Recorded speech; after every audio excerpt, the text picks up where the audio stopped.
Go inside the Crimson Tide with your hosts Rodney Orr and Gary Harris, keeping you informed on everything Alabama. Tider Insider TV, brought to you by Tuscaloosa Tourism and Sports. And good evening, everybody, and welcome in to another edition of Tider Insider TV. As you heard at the top, brought to you by Tuscaloosa Tourism and Sports. We got our tumblers ready to go alongside Rodney Orr from TiderInsider.com. I'm WVOA 23 Sports Director Gary Harris, and I don't know about you, Rodney, but I'm energized coming out of the break.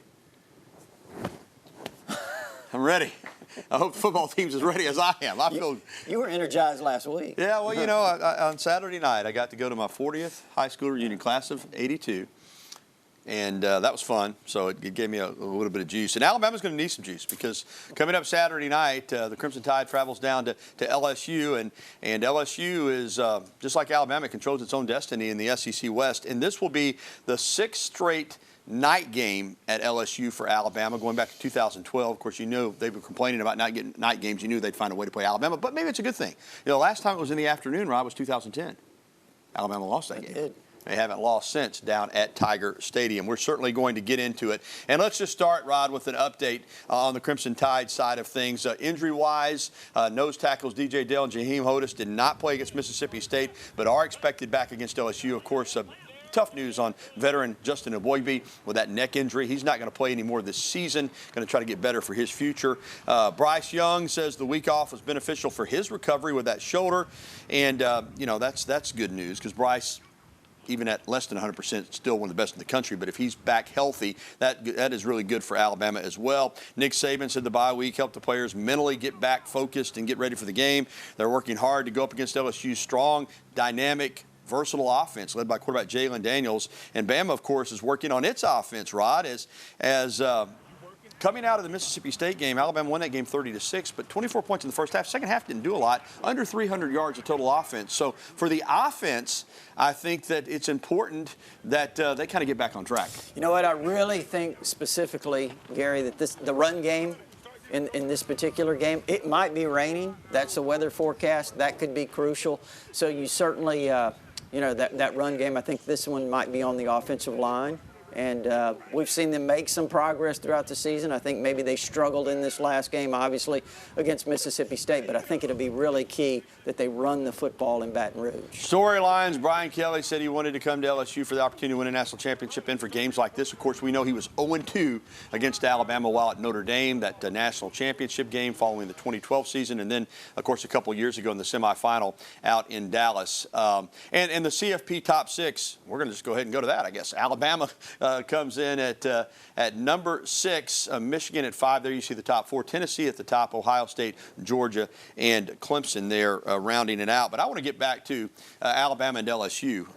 Brian Kelly, he's done a good job. He's got this team playing well. But let's talk about what an opportunity this is for him. If he could beat Alabama in his first year, you talk about getting everybody behind him.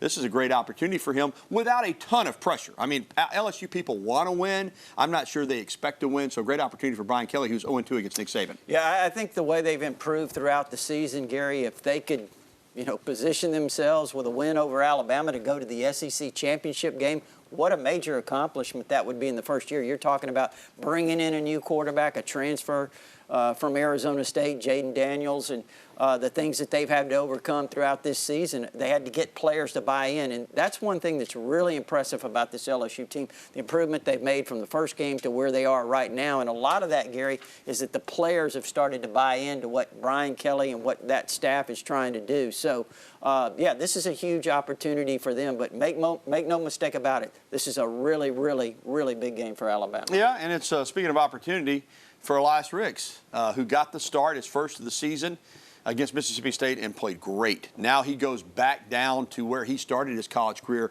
against LSU. He wants to play well, regardless, you know that, of the opponent. But for him, this is, you know, I'm sure it's personal to some degree.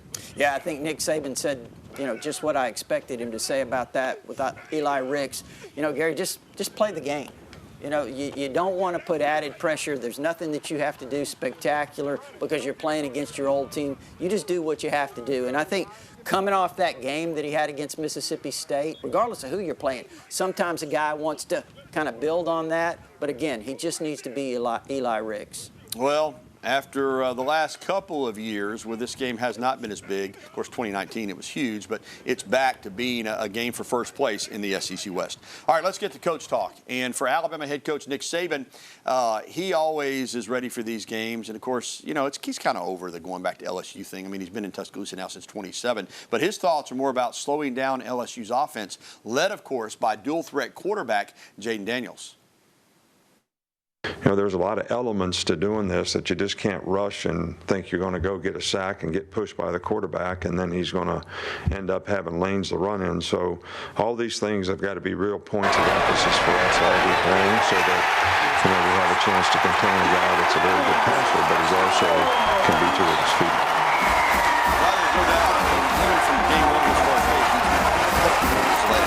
Now you add in the passing threat. He's really thrown the ball well the last two games against Florida and against Ole Miss. This has become, as I said earlier, a dynamic offense. Really has. I mean, look at him. This guy, I mean, he's got 9 touchdowns rushing. He's got 12 passing, Gary. That's 20, accounting for 21 touchdowns on the year. He's their leading rusher. He's a guy that's thrown 12 touchdown passes, only 1 interception, so he's really, really efficient in that regard.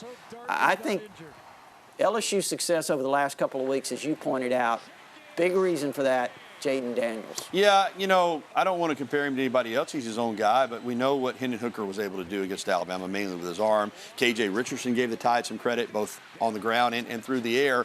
And everybody will say, well, the one thing Nick Saban's had trouble against have been dual-threat quarterbacks. Of course, most people have trouble against these kind of quarterbacks. That's not just Alabama, but it is a challenge. It really is. I mean, he can do so many things defensively to you. We've seen the effectiveness that these guys have had with their feet against Alabama in the past, but not just Alabama, like you said, everyone. So I think the real key right here is you've got to slow down LSU's run game. You've got to keep him in the pocket, try to make him, you know, see how he escaped right there? I mean, just really dangerous. But when you get an opportunity, you've got to get him down. All right, Rob, we want to go back to those CFP rankings because I want to get your thoughts. The first rankings of the year, and you know, Alabama's in at 6 ahead of TCU. Joey Galloway was on ESPN complaining about that already. But look at Tennessee, and this shows you all you need to know about what it means to beat Alabama. Tennessee's had a great year, but because they beat Alabama is why they're number 1. Yeah, I mean, who would have really thought this? But yeah, it's pretty amazing where Tennessee is right now. I really don't understand the complaint. You know, again, it's the first poll. There's a long way to go to complain that Alabama's number 6. I don't think that really makes a major difference. We're going to see a lot of shuffling here. A lot of these teams play each other. Yeah, you know, bottom line with Alabama is I know people are all worried about kids, Alabama, Bama privilege, whatever.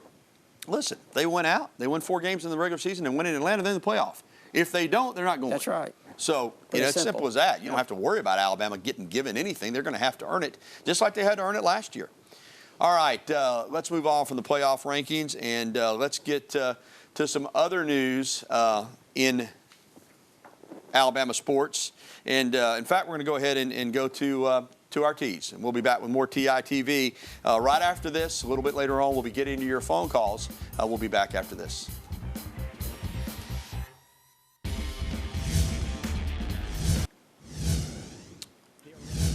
Well, top-ranked Alabama and top seed Alabama facing Mississippi State in the quarterfinals of the SEC tournament down in Pensacola, Florida. The game is in progress, but Alabama started fast, as it has so often this year. Ashlyn Sefer gets a goal there to make it 1-0 Crimson Tide in 33rd minute. Macy Clem would add one. Alabama 2-0 at the half. They're now in the second half, and Alabama trying to advance up on Mississippi State 2-0 down in Pensacola. Welcome back to TI TV, brought to you by Tuscaloosa Tourism and Sports. Alongside Rodney Orr, I'm Gary Harris. Our recruiting news. 5-star quarterback Julian Sayin from Carlsbad, California, class of 2024, will announce his college decision tomorrow. He's a 6'1" passing phenom. You know, his game's not that much unlike Bryce Young, to be honest with you. About the same size, and he can really, really throw it. He's narrowed it down to Alabama, Georgia, and LSU. Bama reportedly has said that he'll be the only quarterback they'll sign in the 2024 class if they get a commitment from him. So what are you hearing? What are you thinking? Yeah, I think Alabama's in really good shape. I know LSU felt confident a few weeks ago, but he took that visit to Alabama here recently for the Mississippi State game. That went really, really well. So I'm feeling very good in terms of Alabama's chances as you head in tomorrow. And you said it, Gary. He does remind you a little bit of Bryce Young. He's mobile. He's got a really good arm. and just a tremendous passer, and even wears number 9. Yeah, and Alabama and LSU going head-to-head right. the week of the game, so that could be a little shot of momentum for somebody tomorrow. Right, sure could. So we'll keep an eye on that. And listen, Alabama's got 2 good quarterbacks coming in for 2023. They got Milroe and Simpson both coming back. But Rodney, he's talented enough, depending on what happens next year, that he could possibly be in a position to fight for a starting job his first year in 2024. That's exactly right. I mean, competition is certainly what it's all about. Nick Saban's shown he's not afraid to play a freshman quarterback or a young, inexperienced quarterback. So I think Julian Sayin will have a great opportunity when he gets here. All right, let's get to hoops. Alabama playing an exhibition game this past Saturday at Foster Auditorium against Southern Illinois, and Bama gets the win, 73-64. The Tide had a 10-point lead at half. They led by 21 in the final 3 minutes. Give Southern Illinois credit. They came back to make the score more respectable with a 12-0 run to end the game. Alabama will open the season on Monday, November 7th against Longwood in Coleman Coliseum. And speaking of former Bama basketball, former Bama player Joshua Primo, who is a terrific young player, still just 19 years old. He was going to be a building block for the San Antonio Spurs. People were shocked late last week when he was released. There are some off-the-court allegations that have surfaced against him, and the Spurs have cut all ties with him. They've released him. They removed his merchandise from their online store, and so now he is says he's going to take some counseling for some personal issues, and hopefully along the line he'll get another shot in the NBA, because it's not a talent issue with Joshua Primo. Well, coming up on TITV, Alabama men's basketball, as we said, participating in that charity event before the start of the season. We had that for you, and we're going to have much more coming up, including phone calls, emails, and tweets. And we will have it coming up right here, 205-348-WVOA. That's 348-9882. Or you can email us, TITV@WVOA23.com. We'll be right back with the show that takes you inside the Crimson Tide. Tider Insider TV coming back after this.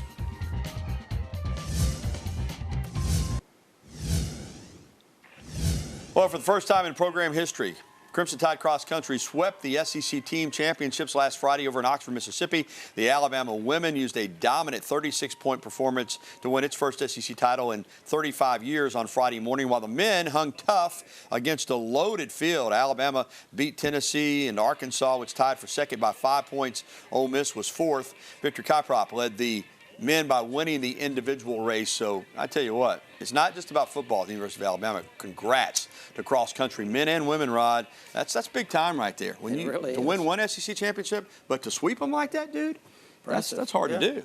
And you got soccer, as we said, already won the SEC regular season championship and going for the tournament title as well. And we're going to the phone lines, as we often do here, 205-348-9882. Dale down in Moundville is going to lead us off. Hey, Dale, good evening.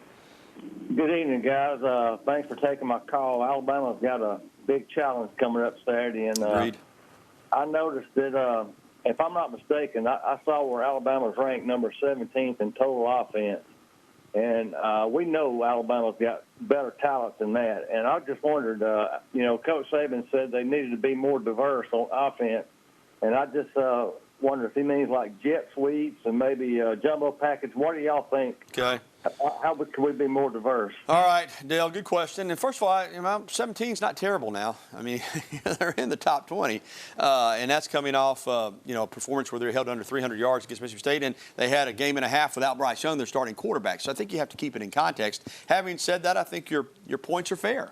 I do think Alabama needs to be a little tighter, a little more diverse, and try to get the offense going both in the run game and the pass game. Yeah, and I think, too, a lot of that is in the run game in terms of, you want to be balanced. And I think when you look at the game against Mississippi State, that certainly wasn't there. I mean, to be able to be effective as a quarterback and with your skilled players, the wide receivers, you need to have some balance offensively. And I think it goes back, Dale, a lot to that offensive line. Again, I think they've had some issues, if you want to say that, on the interior part of the offensive line. I think the tackles are probably playing a little bit better right now, but I think as soon as they can get that settled, hopefully this run game will kind of start to emerge like it seemed to be doing earlier. And if it does, then I think you're going to see that diversity that he referred to. Yeah, great call there, Dale and Moundville. Let's stay here in Tuscaloosa and talk with BT, our good friend Bill Taylor. Hey, BT, how you doing, man? I'm doing good, Gary and Rodney. How about y'all? Doing well. How about you, Ronnie? I'm going to ask the question, Gary. What the problem is that we got to get off to a good start, running the ball and passing the ball, like you were saying a while ago. Yeah, BT, I'm with you. I think a fast start in that environment is critical. Alabama got off to a really slow start at Tennessee, and even though they fought back, they kind of put themselves behind the 8 ball. Now at Arkansas, they got off to a fast start and let Arkansas come back. Of course, Bryce went out of that game. But I think Saturday night, I do think you want to get off to a fast start. And like BT said, and like Dale said, I think you're right, Rodney. Getting the run game going early, I think it's important for that offense, because if they're running the ball, then Bryce can dictate when he wants to throw it. You don't want to be trying to throw it on 3rd and 9. You'd like to be throwing it, on 2nd and 2 or 2nd and 3.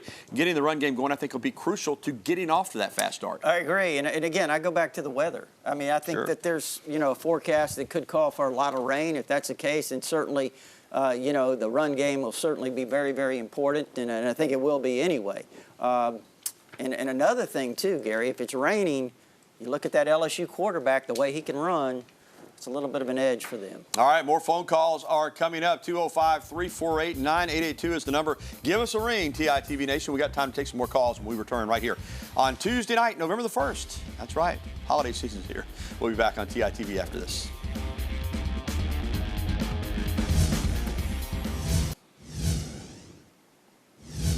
Former Northridge baseball pitcher Tate Robertson, who's now at Shelton State, really a crafty lefty, has committed to the University of Alabama. He's got one more season at Shelton State coming up this spring, but he's really good. He had a lot of other offers, but in the end, he's staying home with the hometown Crimson Tide, and I think Bama coaches are happy about that. All right, welcome back in. It's time now to get to our email question of the day.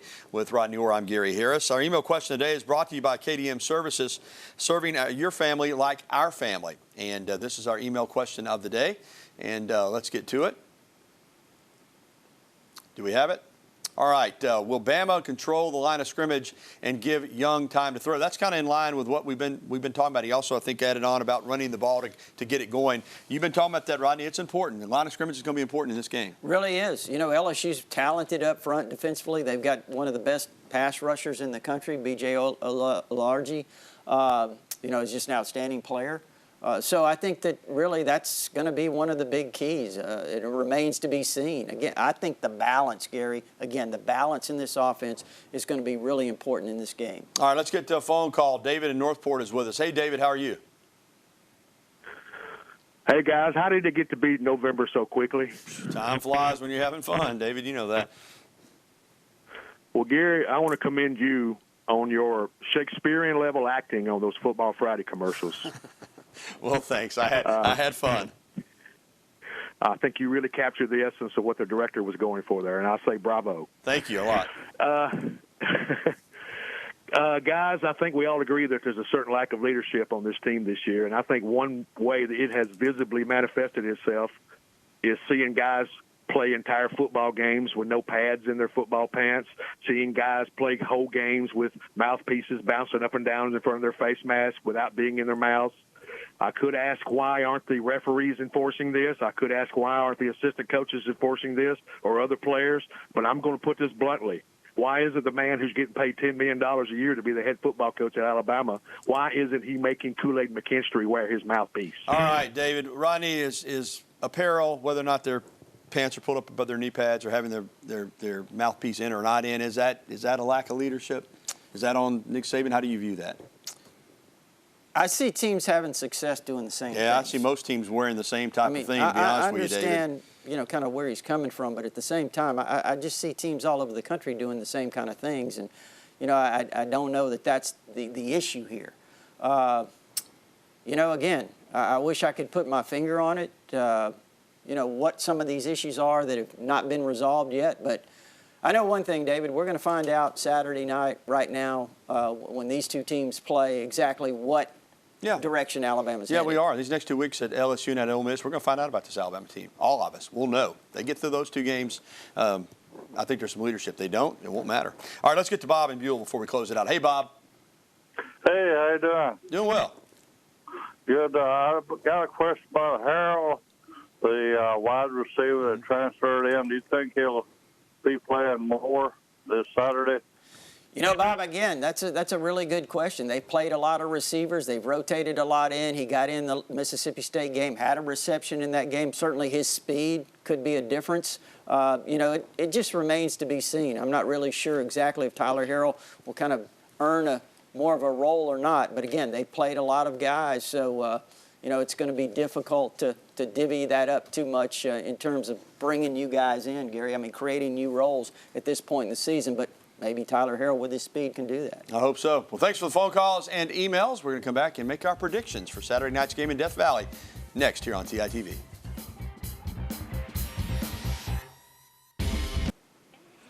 Well, on Sunday, Malik Willis, formerly of Auburn and Liberty, made his first career start at quarterback. Titans really didn't want to have to play him this year, and it showed. They only threw it 10 times, Roddy. You don't see that now. But Derrick Henry, even though the Texans knew it was coming, 32 carries, 219 yards, and 2 touchdowns. So 4 straight times he's rushed for more than 200 yards against the Texans. He is a beast. Unbelievable. Does he like his lost a step to you? Not to Not me. really. Derrick Henry led the Titans to a 17-10 win. All right, it's prediction time for the big showdown against LSU in Baton Rouge on Saturday night. Rodney, as always, you lead us off. Well, you know, I look at this game, Gary, and I say this is one of the bigger games that Alabama's played in a while. I mean, this is really, really important. It's going to define the rest of the season. And, you know, I think Alabama's got to tackle extremely well because LSU has some really, really good receivers. They have good running backs. And this quarterback, you saw him on tape earlier. He's really elusive. And I think on the other side of the ball, Alabama offensively, they've got to get the running game going. This is big for the offensive line. I think they're going to find a way to win. 31-27. All right, Rod, and I like your pick, and I've been wrong about Alabama more than I've been right this year, but I still believe this team is too talented not to get it done, and I like them to win by a larger margin as we check it out there on the screen. I like Bama in this one by the final score of 30. I can't even see it. 35-20. I'm about to put my glasses on. So there you go. All right, that's going to do it for TITV. For Rodney Orr, I'm Gary Harris. Thanks for watching, everybody. Have a great night.